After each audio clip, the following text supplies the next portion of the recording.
안녕하세요. 논리 친구 TV입니다.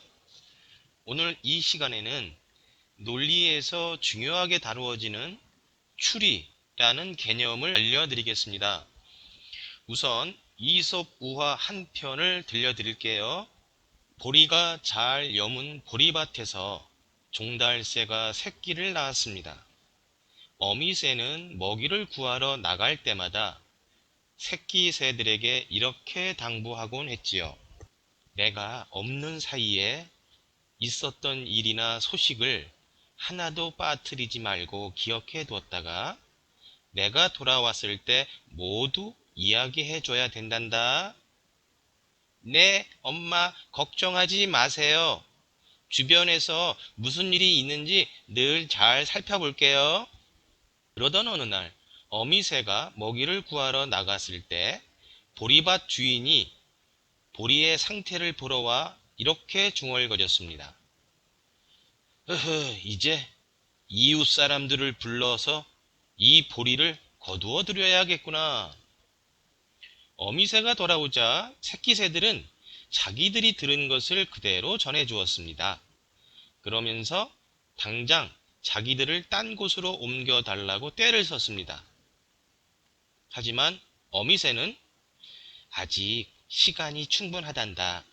만약 밭주인이 이웃 사람들을 믿고 있다면 말이다. 며칠이 지난 후 보리밭 주인이 아들과 함께 또 나타났습니다. 햇살이 한층 뜨거워져서 보리 이삭이 있는 대로 벌어졌는데도 아직 거두어 들이지 못해서인지 그것을 바라보는 주인의 표정에는 걱정이 가득했습니다. 이젠 더 이상 꿈을 대고 있을 수 없겠는데? 이웃 사람들을 믿고 있다가는 아무 일도 할 수 없겠어. 이젠 친척들을 불러야겠다. 혼잣말로 중얼거리더니 아들을 향해 이렇게 말했습니다. 네 삼촌들과 사촌 형들에게 연락해서 내일부터 보리를 베도록 하자. 전보다도 더욱 놀란 새끼 새들은 어미새가 먹이를 구해서 돌아오자마자 밭주인이 한 말을 그대로 전했습니다. 그러자 어미새가 이렇게 말했습니다. 만약 그것뿐이라면 별로 놀랄 것 없단다. 왜냐하면 친척들은 자기들의 일도 바쁘기 때문에 제때 올 수 없을걸? 하지만 요 다음에는 특별히 귀 기울여 들어야 한다. 그리고 반드시 내게 알려줘야 돼. 그 다음날 어미새가 밖으로 나가고 없을 때 또다시 아들을 동행한 밭주인이 나타났습니다. 벌어질 대로 벌어진 보리 이삭에서 떨어진 보리알이 곳곳에 흩어져 있는 것을 보고 밭주인은 한숨이 절로 나오는지 숨을 몰아쉰 다음 아들에게 말했습니다. 이제는 더 이상 안 되겠어. 이웃 사람들이나 친척들을 기다려서는 안 되겠다. 당장 가서 일할 사람을 알아보거라. 품삯은 넉넉히 준다고 하고 일꾼들과 같이 내일 아침부터 우리가 보리를 베도록 하자. 어미새가 먹이를 구해서 돌아오자 새끼 새들은 조금 전에 들은 이야기를 하나도 빠뜨리지 않고 어미새에게 전했습니다. 엄마, 이제 정말 큰일 난 거지? 엄마, 우린 이제 어떡해? 그러자 어미새가 말했습니다. 그래, 이제 이사할 때가 되었구나. 왜냐하면 말이지, 사람들이란 자기 일을 남에게 맡기지 않고 직접 한다고 하면 그건 틀림없이 그대로 시행되고 만단다.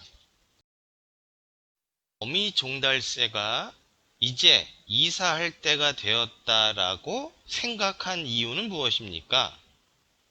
그래요.